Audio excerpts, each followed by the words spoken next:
கோவிலுக்கு போயிட்டு ஒரு 5 o'clock அப்படிங்கிறப்பெல்லாம் வீட்டுக்கு வந்தாச்சு. ஃப்ரெஷ்ஷப் ஆகிட்டு இன்னைக்கு செவ்வாய்க்கிழமை அப்படிங்கிறனால செவ்வாய் ஹோரையில் விளக்கு போடலாம் அப்படின்ட்டு எல்லாம் ரெடி பண்ணிட்டு இருந்தேன்.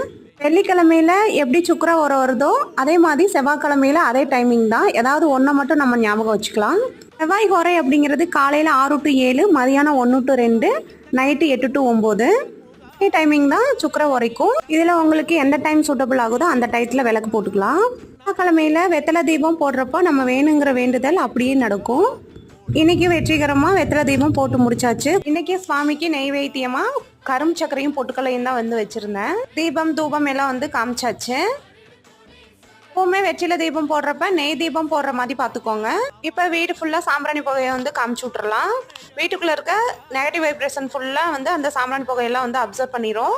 நம்ம வீடு எப்போவுமே வந்து ஒரு பாசிட்டிவ் வைப்போடு இருக்கிற மாதிரி இருக்கும். இன்னைக்கு ஓம் சரவணம்பவை 21 தடவை சொல்லி நான் இன்னைக்கு பூஜையை வந்து முடிச்சிட்டேன்.